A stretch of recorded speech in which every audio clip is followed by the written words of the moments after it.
between the rivalries. He also said that there was a bounty on Tupac's head, $1 million offered by Sean Puff Daddy Combs. Bro, P. Diddy, folk. I knew you had something to do with it, bro. Don't let me catch you outside, broski. See, who do you have here? Who you wanna ride or die? Stand quickly. Hail Mary, one quick seat. What do you have here now? Ride da da da da da da da. I ain't a killer, but don't push me. Revenge is like the sweetest joy. That's the deep pussy. Picture paragraphs unloaded. Wise words being quoted. Beat the weakness in the rap game is loaded. Down, pray to God, hoping that it's listening. See niggas coming for me. I'm a knowledge when they listening. Y'all, I feel like Tupac today. Y'all see. Y'all know the vibes. Y'all know the vibes, man. Y'all know the vibes. Oh my God. Y'all know the vibes, man. You feel me? You know how I'm coming in here. Coming in and starting the video off. You feel me? You know? Yeah, feel me? We're on the road to 100 subscribers. Road to 100 subscribers. You know what I'm saying? We're gonna start off today. We gotta, it's only right. I rock the bandana. You feel me? For the Tupac video. You feel me? But today's video, we got who actually killed Tupac Shakur. You know what I'm saying? So let's get straight into it. September 7th, 1996. Tupac Shakur and Marion Suge Knight are driving in a 1996 BMW 750 sedan, heading eastbound on Flamingo Road in Las Vegas. At 11:15 p.m., a white four-door late-model Cadillac pulls up alongside them. The black window of that car rolls down. Wait, it was a Cadillac, bro? Wow. They caught a lick in the Cadillac, bro? Oh, my nigga. Tupac! Realizes what's happening, he tries to clamber into the back seat. Bullets are fired in rapid succession from a .40 caliber Smith & Wesson Glock 22. Knight is only grazed by bullet fragments, but Tupac is seriously hurt. He's been hit twice in the chest, once in the thigh, and once in the arm. Knight puts his foot down and heads toward Las Vegas Boulevard. I do some damage. You hear me, cuz? Oh, bro. In Harmon Avenue. There, a bike patrol pulls them over and immediately alerts paramedics. The two men are soon taken to University Medical Center. On the way to the emergency room, in a frail voice, Tupac says, "I'm dying." He's right. Days later, his girlfriend, Kidada Jones, asks him, "You had a girl? What was this? When do you have a girl, bro?" "Do you know I love you? Do you know we all love you?" She thinks he manages to nod even in his terrible state. He'll soon be dead. But what actually happened? Who killed Tupac? This has become one of the most enduring mysteries in recent times. First, let's look more closely at the events that night. Tupac and Knight had just watched Mike Tyson beat Bruce Seldon at the MGM Grand Garden Arena in Las Vegas. The fight lasted a grand total of 109 seconds. Another fight later broke out in the lobby of the hotel with Tupac and friends and Los Angeles gang Southside Crips member Orlando Anderson. Tupac was told by a guy in his entourage named Trayvon Trey Lane that Anderson had... Orlando Anderson. That's who killed Tupac, bro. No, I don't know. I think that's who it is, but I'm not sure.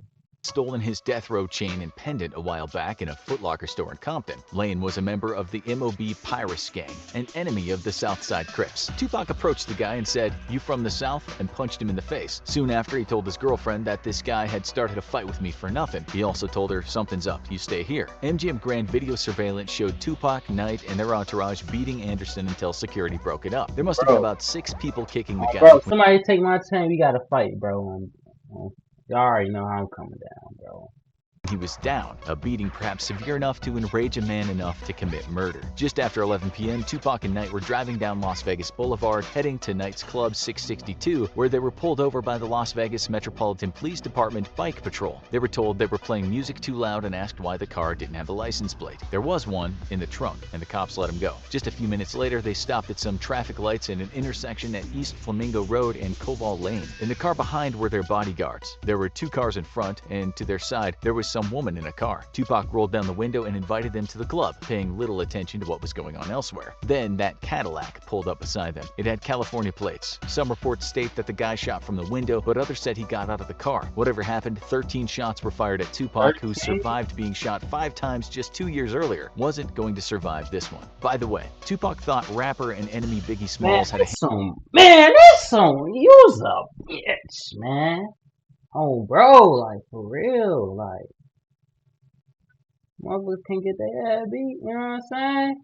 And in the previous shooting. Some people still think Biggie, a man that was gunned down in a way not dissimilar to the way Tupac was killed, was involved in the Las Vegas hit. All will be explained later. Okay, so what happened next? As you know, Knight sped off, tires screeching. Chris Carroll, who was then working with the Las Vegas Metropolitan Police Department, said he was on the scene when the car stopped again. He said Knight got out and was running around with blood gushing from his head. Carroll said in an interview years later, I mean, the guy had clearly been hit in the head, but he had all of his faculties. I couldn't believe he was running around and doing what he was doing, yelling back and forth. He said he managed to open Tupac's side and his body just fell out of the car. Carroll, with a gun in his hand, grabbed hold of Tupac. Blood was everywhere. Knight started yelling, "Pac, Pac," while Carroll thought Tupac was almost dead. For that reason, he tried to get a dying declaration from him so the cops would have an idea about who had shot him. Did Tupac actually see who had pulled the trigger? There had to be a chance. Carroll said this is what happened next. And then I saw his face. In his movements, all of a sudden, in the snap of a finger, he changed. And he went from struggling to speak, being non-cooperative, to an I'm at peace type of thing, just like that. He went from fighting to I can't do it. Carroll said at that moment Tupac looked into his eyes. Carroll looked back at him with a grave expression on his face, thinking Tupac might name the shooter. He asked again, "Who shot you?" Tupac took a breath as if trying to find the energy to get something out, and then he said, "F you." After that, he became unconscious. Tupac was taken to the hospital with another officer on the way, failing to get a dying declaration out of him. Nothing. Tupac was out of it. One foot was already in the grave. His girlfriend said that at one point in the hospital, he did regain consciousness for a very brief moment, and that was when she played a song called Vincent by Don McLean. She said his eyes seemed to move and he moaned a little bit, but he wasn't able to speak. When she said, "Move your legs if you can hear me," the sheets moved at the end of the bed, but then he was soon convulsing and the end was near. Not weeks earlier, he told her he'd even consider having kids with her, despite the fact that he'd said before he didn't want to bring kids into a corrupt world. That night he told her, "I'd take a bullet for you." When they were packing to head to Las Vegas, she asked him if he wanted to take his bulletproof jacket. Oh, why you ain't take the bulletproof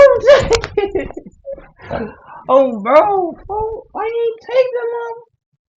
He replied, "No, it'll be too hot." Oh. Had Tupac been able to talk on his deathbed, perhaps he might have been able to say a name. Had he not issued that blunt two-letter pronouncement to the cop, maybe he could have uttered something that would have led to an arrest. Alas, he did not. Tupac never spoke again. So, who killed him? Well, the theories over the years have been churned out almost as frequently as rappers have been charged with serious crimes. One thing's for sure, Tupac had enemies, but then, back in those days where beefs were settled with bullets, just about every big name in hip-hop had some seriously violent enemies. An obvious enemy of Tupac that night would be the guy that got beaten up in the lobby. First of all, while Tupac might have told his girlfriend that some dude had just attacked him, the truth is Tupac started the ruckus. Anderson may well have snatched a chain from Lane in the past, but he didn't start that fight. He denied that he had anything to do with the shooting, although rumors surfaced that he had bragged about doing it. This he later strenuously denied, telling the Los Angeles Times in an interview that he was actually a big fan of Tupac's. It would turn out that this guy had a lot of different faces. One of the guys that was there that night was Yaki Gaddafi. He was a witness to the shooting. The police, though, didn't even follow up on this. Pity. This kid was found dead in a stairwell just 3 months after the Tupac shooting. It was said he was accidentally shot by Roddy Beal, a cousin of a member of one of Tupac's group, Outlaws. The cousin, the rapper Napoleon, later said in an interview that the accident had likely happened because the guys had taken LSD. Still, there are plenty of people that think that Gaddafi was taken out because of what he had seen. Just to let you know, we're not talking about fully... Wait, comments. In the comments, what is LSD, bro? What is LSD? High off LSD.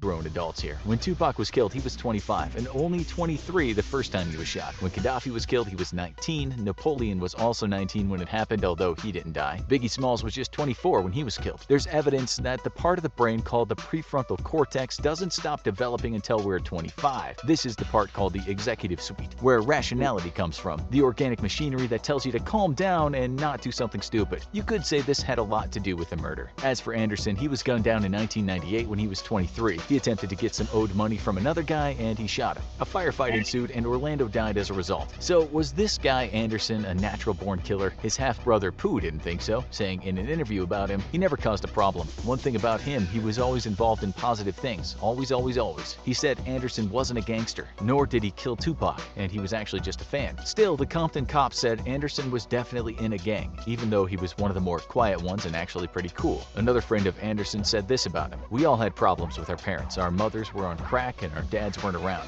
Orlando had something I didn't have, and that was family. He said Anderson didn't do drugs, he didn't smoke, and he wasn't keen on alcohol. He went to school, and unlike most of his friends, he didn't have a criminal record. But then he became known as that guy who shot Tupac, even though his past suggested he was not the kind of person to do such a thing. He even once said, who killed Tupac? You know what I'm saying? Who killed Tupac? God is with me. I'm not going to worry about it. I can't spend the rest of my life worrying about Tupac. It's a complicated story, but police were looking for a reason to lock up Knight, who was the owner of Death Row Records. He was considered more of a Godfather type character than a mere gangbanger. His record label had the cops on payroll, cops who were stealing vast amounts of cocaine and sometimes stashing it in the Death Row offices. We're talking about huge amounts of corruption here. It was part of something called the Rampart scandal, and that corruption could have affected how police investigated gangland murders. The Rampart Corruption Task Force discovered that quite a few police had been hired to work as security for the Death Row label, earning tons of money and basically being gangsters at the same time they definitely weren't doing their jobs as police officers. It's a theory that a corrupt cop, Rafael Perez, was actually behind the Biggie shooting, with Knight being the one who hired him. Why? Because Knight thought Biggie was behind Tupac shooting. Okay, we digress, and we understand this is all complicated, but we wouldn't be doing the story justice if we didn't go down a few bent avenues. So cops, non-gangster cops, understood that Knight had his fingers in a lot of illegal pies. They wanted to take him down, and so with the CCTV footage from the fight in the MGM Grand lobby, they thought they could put him behind bars. Anderson told the police that Knight had indeed been one of the attackers, but when it was time to say that on the witness stand, he didn't just say that Knight had hit him, but that he was actually trying to stop the fight. The judge knew that Anderson was lying, but he didn't know that he'd very likely been paid off by Knight. Knight had done similar things before, once paying a huge bail sum for Tupac's release after he was convicted of sexual assault. When Tupac was a free man, he later told Knight over champagne, "I'm gonna make Death Row the biggest label in the world." Back to Anderson. With the cash, he was going to start his own record label, but that didn't happen because he was killed. 2 other young men also died that day. By the way, all this happened just days after Anderson had settled out of court with Knight for the damages he suffered when he got the beating. Had he had lived, he would have gotten $78,000. Now we'll introduce you to Dwayne Keefe D. Davis, a former Southside Compton Crip who back in the day made millions of dollars selling drugs. He's also the uncle of Orlando Anderson. Davis, who now has cancer and is immune from prosecution, said not long ago it was time to come clean about Tupac's murder. He said he was in the Cadillac that night and so was his nephew Anderson. He didn't say who pulled the trigger, but said the bullets were fired from the back seat. In separate interviews, he claimed Anderson fired the gun. As the rounds continued flying, I ducked down so I wouldn't get hit, he said. Davis said that driving the car was Terrence T. Brown, and he was beside him also in the front. He claims DeAndre Dre Smith and Anderson were in the back, but you can't ask Brown about that because he was shot and killed in 2015 in a Compton medical marijuana shop. You can't ask Smith either because he died of a heart attack in 2004. Both men were said to be gangbangers. Davis had said that the hit was due to the beating his nephew had taken, which fueled the fire that was already raging between the rivalries. He also said that there was a bounty on Tupac's head, $1 million offered by Sean Puff Daddy Combs. Bro, P. Diddy, folk. I knew you had something to do with it, bro. Don't let me catch you outside, broski. No, I'm just playing. But for real though, I heard something about P. Diddy digging in on this, bro. Man whose record label Bad Boy Records had Biggie signed to it. James McDonald, who was no stranger to gang violence and once worked security for Knight, confirmed that after that snatch of the chain in Compton, tensions heated between the Southside Crips and the mob Puro Bloods. He said that on the night of the murder, he was posted outside Club 662 and saw a Cadillac whose occupants were Southside Crips. He said as soon as he saw the car, he called his brother Anton, who was one of the guys. Oh, that's my name, bro. Go back.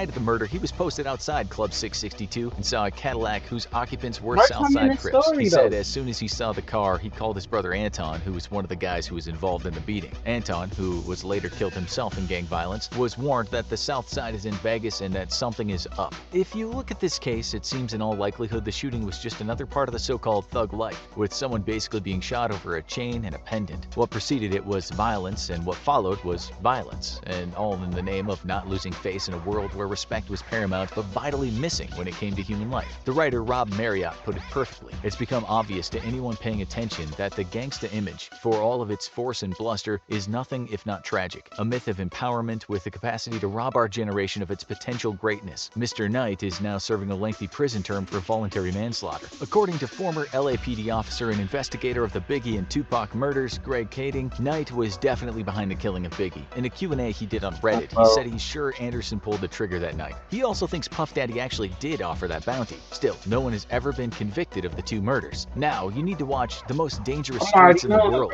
or heavily... That's wow, bro. Like, that's crazy, bro. Then the fact, like, my name was brought into this, like, that's even wild, bro. Even more wild. Y'all let me know in the comments, bro. Who y'all think, who y'all think killed Tupac, bro? For real. You know what I'm saying? I wish Tupac was still here. You know what I'm saying? Greatest rapper of all time, ever. You feel me? You know what I'm saying? So, let me know in the comments who y'all think killed Tupac, bro. You know what I'm saying? Shout out to Tupac, you know what I'm saying? R.I.P. Tupac, you feel me? Wish he was still here, big dog, you know what I'm saying? Things happen, life is life, you feel me? Thug life, you know what I'm saying? No, I'm fucking y'all. But, y'all boys, stay easy, y'all. Be blessed. Road to 100 subscribers. No more 1K. 1K is, we gonna get there in the future, but not soon. You know what I'm saying? We gonna take baby steps. So road to 100 subscribers, bro. We almost at 50. Let's get straight to it. You know what I'm saying? We halfway there. We almost halfway there to 100. So let's get straight to it. You know what I'm saying? Y'all boys stay blessed. Y'all be easy. Stay dangerous. And peace, folks. Bro, it's one of them days.